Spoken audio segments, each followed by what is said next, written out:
time has come for me to go. Yes! To go and never come back anymore. The special moments in the lives of Royce and Karen, they will say to each one their I do. Just now awakening. I'm feeling the slow wind. Salamat po sa pagpunta at pag-grace sa occasion ng wedding ni Ron at Karen kahit ganito ang panahon. And it's gone. Royce and Karen, God created you in His own image and likeness, calling you to existence through love. He called you at the same time for love. Royce and Karen, congratulations. Royce. Alam mo kung gaano namin siyang kamahal. Sana yung pagmamahal na binigay namin sa Karen, kay Karen, hindi mo lang mapantayan. Sana higitan mo pa yon. At sana yung pagmamahal na nadarama nyo ngayon, hindi para ngayon lang. It's for lifetime.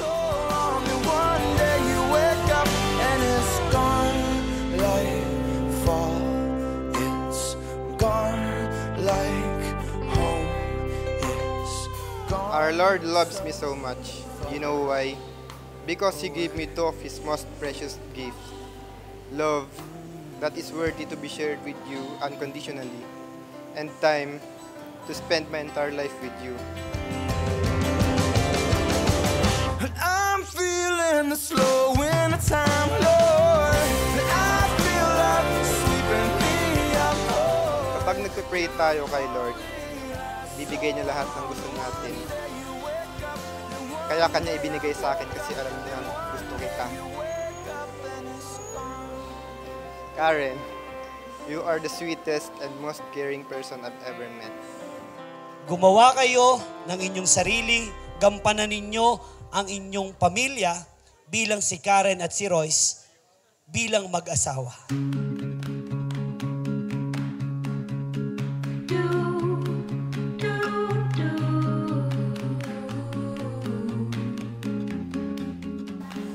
Royce, I am very happy today because this day is another proof how God's plan works perfectly. Who would have thought that a guy sitting right next to me in the office a few years ago would be the man standing in front of me today, exchanging vows with me. They will offer to God and to each one their sublime and faithful love to God and to each other. Karen, do you take Royce here present for your lawful husband according to the right of our Holy Mother, the Church? Yes, I do. Do you give yourself to him as his wife? Yes, I do. Do you accept him as your lawful husband? Yes, I do. Choices to make. We have promises that we can't break. I could not question him more because I am very thankful that God gave us a chance. I feel very lucky that I have you, and the fact that I will be spending each day with you from this day forward will make it even better. It is just seems so right for me. Being here today, having you by my side today at the right time, at the right place.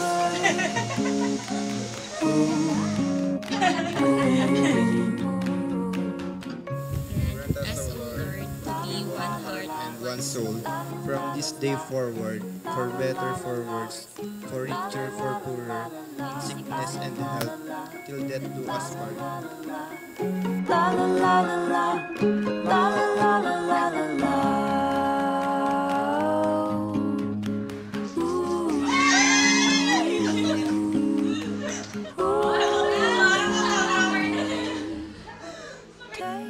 I love you, Royce. You are such a sweet, loving, and responsible man. You have lots of patience when I'm stubborn. You stay calm and quiet when I'm mad. You wipe away my tears and give me a hug when I cry. You patiently listen to me if I feel like talking for an hour. You cook food for me when I'm sick. You laugh at my silliness, dance and sing with me. You utter sweet words at the most unexpected times. You always makes me feel loved. Para kay Karen, kay Royce, si Royce muna. Nasabi ko na sa iyo dati, mahal na mahal namin ang aming anak. Sana mahal mo rin siya. Ikaw naman Karen, mag-aral ka magluto. Pagsilbihan mo si Royce. Okay? Tiwala lang kayo sa isa't isa para humabangin yung samahan. At kung may mga problema kayo, narito kami para supportahan kayo hanggang sa magkaapo kami. Narito lang kami. Kuya Royce,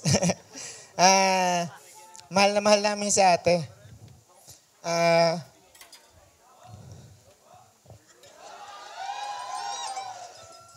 Hindi. Una sa lahat, nagpapasalamat ako kay Royce kasi napapagtyagaan niya si ate. Sana magtuloy-tuloy. Hindi naman sinasabi na worse si ate na, pero alam ko naman na nagkakaintindihan silang dalawa. Pero sana, kung sasaktan mo lang ang ate ko, ibalik mo na siya sa amin. Basta, mahal na mahal ko si ate. Sana ibigay mo rin yun sa kanya. Congrats.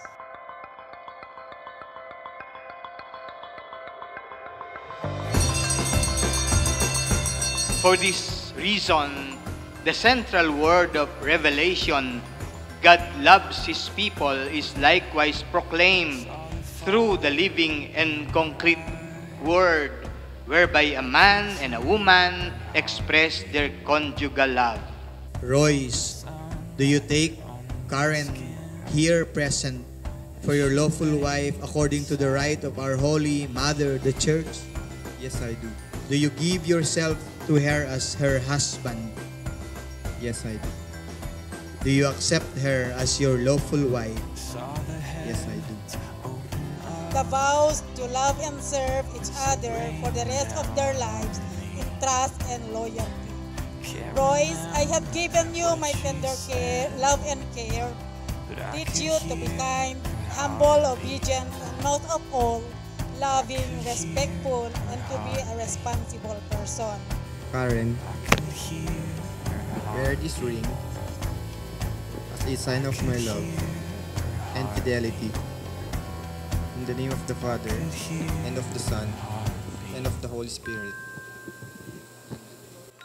Royce, wear this ring as a sign of my love and fidelity. In the name of the Father, and of the Son, and of the Holy Spirit.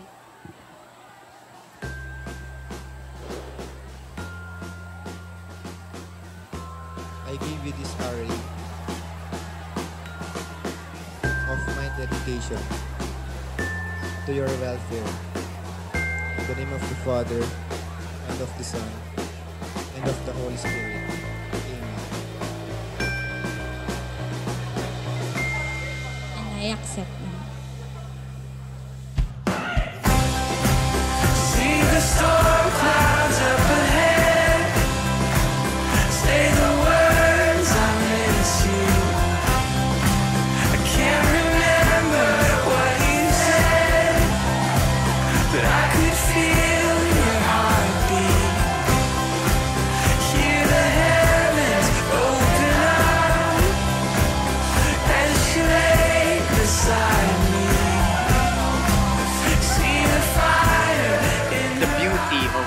sacrament of marriage which you are going to embrace for life. This sacrament is a very beautiful expression of your love. And I, by the authority of the church, calling on all those present here as witnesses, confirm and bless the bond of marriage which you have contracted, in the name of the Father, and of the Son, and of the Holy Spirit. Amen. Alone again, still you find me, and you bring me your comfort. Always here, never leave me here. The sacrament is a lifetime commitment. It always invites married couples. You are being invited to live and to journey in the path of faithfulness. I'm always delighted by your presence, and every day that I am with you is, I can say, a real definition of love. Hindi ko makita ang aking kinabukasan na hindi kita kasama. Hindi ko kayang mawala ka.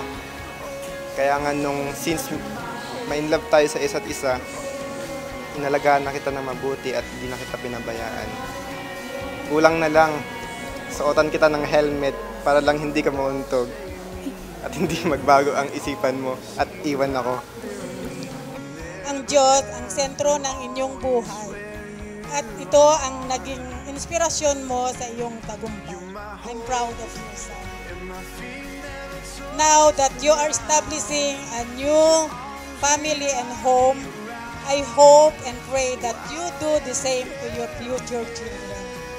Karen, with open heart and arms, we welcome you to our family. We wish you both a successful, healthy, and peaceful marriage life. And God bless you healthy and intelligent children and help you to be a good parent. Congratulations and God best wishes. Nung mga nakaraang buwan, nung nalaman namin na magpapakasal na sila, sobrang umiiyak ako kasi akala ko mawawala na ako ng ate. Pero ngayon ko lang na-realize na dapat maging masaya ako kasi magkakaroon ako ng kuya. Yun. Gusto ko lang i-welcome si Kuya Roy sa family namin. Buong puso ka namin tinatanggap. Yun, sana lagi lang kayong masaya araw-araw. Or kung merong mga araw na hindi kayo okay, sana man ngayong babaw yung pagmamahal nyo sa isa't isa. Sana, Kuya Roy, mapagtiisan mo sa atin. To have a good family, blessed, tsaka kung ano man yung mga challenges na makakasagot nyo along the way, just think of God, and for us, nandito lang kami sa tabi nyo na magpupush sa inyo towards your goal.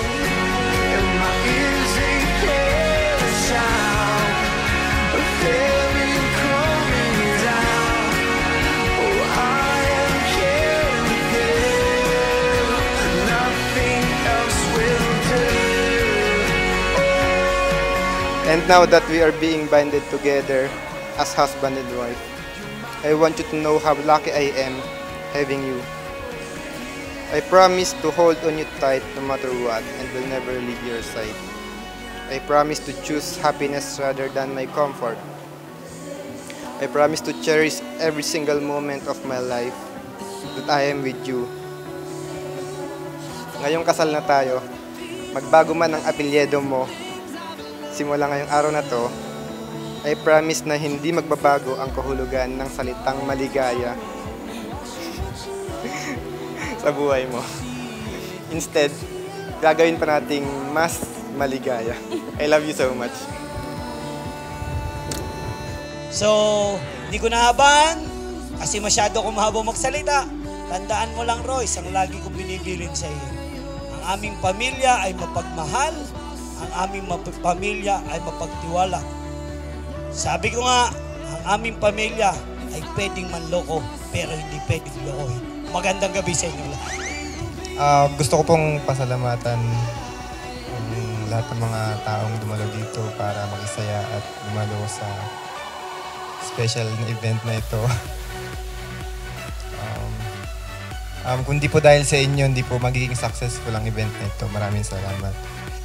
Nagpe-prepare ako ng speech kanina o kagabi pa. Pero talagang hindi ko alam kung paano i-compose. Basta parang gusto ko lang talaga mag-thank you. Lalo na sa family ko. Kasi parang talagang immediate family ko lahat ng yan. Talagang araw-araw halos nasa amin sila. Kaya sobrang active sila dito. You make me realize that I can love this much without thinking of any what ifs and any hows, and just being contented and happy by your side. I promise to listen to you first and keep my mouth shut when you're talking. I promise to think twice before I speak.